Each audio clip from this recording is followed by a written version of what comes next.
रामपुर गांव में बहुत ठंड पड़ रही थी। गांव पहाड़ों के बीच में था और उसी पहाड़ों के बीच एक नदी बहती थी। उसी गांव में मोहन का एक गरीब परिवार रहता था। उसके परिवार में उसकी बीवी ममता, उसकी एक 10 साल की बेटी पायल और उसकी माँ रहते थे। एक दिन सुबह सुबह ममता सबके लिए चाय बना कर लाई। इस बार तो ठंड ने हालत खराब कर दी है। ये लीजिए गरम गरम चाय पीजिए, थोड़ी ठंड से राहत मिलेगी। अगर मेरी प्यारी बहू ना होती तो इस ठंड में न जाने मेरा क्या हाल होता।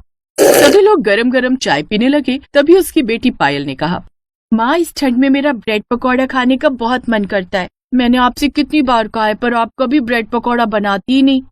बेटा, उसके लिए ब्रेड होना भी जरूरी है। हमारा गांव इतना पिछड़ा है कि यहाँ ब्रेड मिलती ही नहीं। अब जब तक इस घर में ब्रेड पकौड़ा नहीं बनेगा, मैं खाना नहीं खाऊंगी।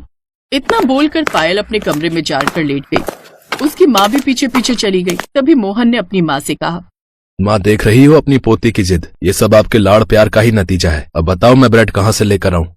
बेटा, उसने कोई बहुत बड़ी चीज तो मांग नहीं ली, ब्रेड पकौड़ा ही तो मांगा है। नदी पार करके बहुत सारी दुकानें हैं, वहाँ तुझे ब्रेड मिल जाएगी। अपनी बेटी की इतनी ख्वाहिश तो पूरी कर ही सकता है तू। मोहन गांव में घूमने निकल गया। बाहर हल्की हल्की बर्फ की बूंदें पड़ रही थी और ठंडी ठंडी हवाएं भी चल रही थी। मेरा गांव किसी कश्मीर से कम नहीं लग रहा है। गजोदर काका की चाय की टपरी पर जाता हूँ, वहाँ सब गांव वाले बैठे होंगे। मोहन चलते चलते गजोधर काका की चाय की टपरी के पास चला गया, जहाँ पर सभी गांव वाले आग जलाकर बैठे हुए थे। मोहन भी उन्हीं के बीच जाकर बैठ गया। अरे भाइयों, आप लोग इतना शांत क्यों बैठे हैं? अरे क्या बताए मोहन भाई, हम सभी के घर में हमारी बीवी बच्चियों ने जिद कर रखी है कि उन्हें इस ठंड में ब्रेड पकौड़ा खाना है। चाचा की दुकान पर कभी ब्रेड रहती ही नहीं। क्या फायदा इतनी बड़ी दुकान खोलने का जब ब्रेड ही नहीं है तो। चाचा, ये लोग बिल्कुल सही कह रहे हैं। मेरी बेटी ने भी जिद बांध ली है कि वो जब तक ब्रेड पकौड़ा नहीं खाएगी तब तक खाना भी नहीं खाएगी। अरे गांव वालों, आप लोगों को अच्छी तरह पता है कि हमारा गांव कितना पिछड़ा है। यहाँ शहर से कोई ब्रेड देने तो आता नहीं, हमें ही नदी पार करके जाना पड़ेगा। और इस समय नदी पार करना खतरनाक हो सकता है। चट्टानें बर्फ बनकर नदी में गिर रही हैं। खतरे से खाली नहीं है नदी पार करना इस समय। हाँ, गजोधर काका की बात भी बिल्कुल सही है। अब अपने परिवार को कौन समझाए।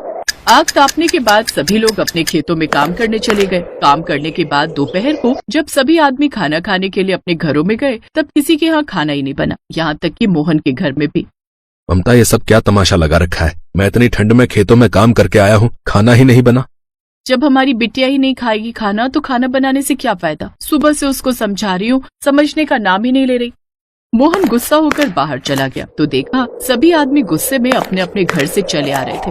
मोहन ने उन लोगों से पूछा, अरे आप लोग बड़े गुस्से में लग रहे हैं, क्या हुआ? आप लोगों के घर भी खाना नहीं बना क्या? अरे नहीं भाई मोहन, हमारी बीबियां कह रही हैं कि जब तक ब्रेड नहीं लेकर आओगे खाना नहीं बनेगा। सब भूख हड़ताल पर बैठे, अब कुछ न कुछ तो इंतजाम करना ही पड़ेगा। हम अपने परिवार के लिए छोटी सी चीज नहीं कर पा रहे। मर्द होने पर धिक्कार है। चलो भाइयों, अब हमारे पास ब्रेड लाने के अलावा कोई रास्ता नहीं बचा। नदी के पास चलते हैं और देखते हैं नदी कैसे पार कर सकते हैं हम लोग। सभी गांव वाले एक साथ नदी के किनारे पहुंच गए। वहाँ पर एक नाव तो थी, लेकिन नाव चलाने वाला वहाँ पर दूर दूर तक कोई नहीं था। लगता है नाव चलाने वाले इतनी ठंड में अपने अपने घर चले गए होंगे। अब हमें ही नाव चलानी होगी। सभी गांव वाले नाव में बैठ गए। सभी लोगों ने मिलकर चप्पू चलाना शुरू किया। नदी का बहाव भी बहुत तेज था, इसलिए नाव डगमग डगमग कर रही थी। भाइयों, धीरे धीरे चलो, वरना नाव पलट सकती है। एक बार नाव पलट गई ना तो हम में से कोई नहीं बचेगा। वो लोग किसी तरह धीरे धीरे नदी के बीचों बीच पहुंच गए और फाइनली नदी के दूसरी तरफ पहुंच गए। सभी गांव वाले मार्केट में जाकर ब्रेड खरीदने लगे। ब्रेड खरीदने के बाद उन लोगों ने बहुत सारी मजबूत पॉलीथीन ले ली, ताकि अगर धोखे से भी वो ब्रेड नदी में गिर जाए तो ब्रेड को कोई भी नुकसान ना हो। ब्रेड लेने के बाद वो लोग दोबारा नदी के किनारे आ गए, लेकिन तब तक सूरज ढलने वाला था।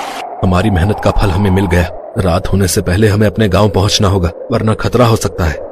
एक बार फिर से सभी गांव वाले नाव में बैठकर नदी पार करने लगे, लेकिन जैसे ही वो लोग नदी के बीचों बीच पहुंचे, वैसे ही अचानक बर्फीला तूफान शुरू हो गया।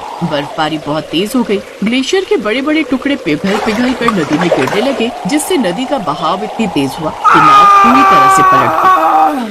सभी गांव वाले नदी के अंदर डूबने लगे। तब तक टेम्परेचर इतना कम हो गया कि नदी का ऊपर वाला हिस्सा बर्फ से जम गया। सभी गांव वाले बर्फ के नीचे दब गए। उनकी आवाज तक बाहर नहीं आ पा रही थी। लगता है अब हम नहीं बच पाएंगे। वहीं दूसरी तरफ गांव में सभी का परिवार उनका इंतजार कर रहा था। काफी रात हो गई थी, लेकिन किसी के भी पति घर नहीं आए। मोहन का परिवार भी परेशान हो गया। माँ जी, काफी रात हो गई, अभी तक वो घर नहीं आए। बहू जाकर गजोधर काका की दुकान पर देख कर आ, सभी लोग वहीं बैठकर गप्पे मार रहे होंगे।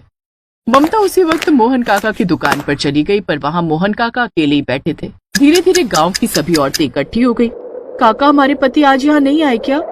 आप लोगों के भी पति गायब हैं क्या? मेरे पति भी अभी तक घर नहीं आए। कोई भी मेरी दुकान पर आया ही नहीं। कहाँ जा सकते हैं सबके सब? बिटिया, मुझे लगता है वो लोग नदी पार करके ब्रेड का इंतजाम करने गए होंगे, क्योंकि सभी मर्द इसी बात से परेशान थे। ये सुनकर सभी औरतें हैरान हो गई। तभी ममता ने कहा, अगर वो लोग ब्रेड लेने गए होते तो अब तक आ गए होते, क्योंकि नदी पार करते ही बहुत सारी ब्रेड की दुकानें हैं। लगता है कहीं और मटर गश्ती कर रहे होंगे और कुछ नहीं। नहीं बेटा, तुम लोग शायद आदमियों को अभी समझती नहीं हो। सभी आदमी सिर्फ एक ब्रेड की वजह से इतना परेशान थे जैसे सब कुछ लुट गया हो उनका। चलो नदी के पास चलकर देखते हैं, कोई ना कोई नाव वाला तो बता ही देगा कि वो लोग नदी पार करके ब्रेड लेने गए थे या नहीं। गजोधर काका ने अपनी दुकान बंद की और गांव की सभी औरतों के साथ नदी के किनारे पहुंच गए। वहां पर कोई भी नाव नहीं थी। उन्होंने देखा कि पूरी नदी बर्फ बन चुकी थी। तभी अचानक गजोधर काका ने देखा कि नदी के अंदर से कोई बर्फ हटाने की कोशिश कर रहा है। गजोधर काका नदी के ऊपर भागते हुए वहां तक पहुंचे तो देखा कि सभी आदमी बर्फ के नीचे दबे हुए थे। अब नदी तो बर्फ बन चुकी थी, इसलिए सभी औरतें उस नदी के ऊपर भागते भागते गजोधर काका के पास आ गई तो देखा कि सभी के पति बर्फ के नीचे दबे हुए थे और बाहर निकलने की कोशिश कर रहे थे। ये देखो, तुम सबके पति यहाँ बर्फ के नीचे दबे हुए हैं। अरे हमें जल्दी कुछ करना होगा। हम सबकी जिद की वजह से आज हमारे पतियों की ये हालत हुई। हमें ब्रेड पकौड़ा खाने की जिद नहीं करनी चाहिए थी, लेकिन चिंता मत कीजिए, हम सब मिलकर आपको बचाएंगे। बहनों, जल्दी से चलो, अपने अपने घरों से फावड़ा लेकर आते हैं। सभी औरतें दौड़ते हुए अपने अपने घर गई और फावड़ा लेकर आई। उन्होंने गजोधर चाचा के साथ मिलकर फावड़े से बर्फ को तोड़ने की कोशिश की और किसी तरह वो बर्फ ऊपर से तोड़ ही डाली। बड़ी मुश्किल से सभी के पति नदी से बाहर निकले। आप ठीक तो है ना? ये ले ब्रेड। हमें कुछ भी हुआ हो, लेकिन ब्रेड को हमने कुछ नहीं होने दिया। ये अभी तक सुरक्षित है। गजोधर काका सभी गांव वालों को अपनी दुकान पर लेकर आ गए। वहाँ पर उन्होंने आग जलाई।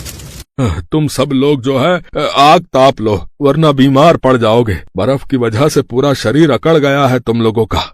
सभी आदमियों ने अपनी अपनी ब्रेड गजोधर काका की दुकान पर रख दी। अब जो हुआ जाने दो, दोबारा जो है ऐसी जिद मत करना। सभी औरतों ने अपने आदमियों से माफी मांगी। सबके बच्चे और मोहन की माँ भी वहाँ पर आ गए। गजोधर काका ने सारी बात उन्हें बताई। पापा, आज के बाद मैं ऐसी जिद कभी नहीं करूँगी। उसके बाद सभी औरतों ने काका की दुकान पर ही सबके लिए ब्रेड पकौड़े बनाए और वहीं बैठकर खाने लगे।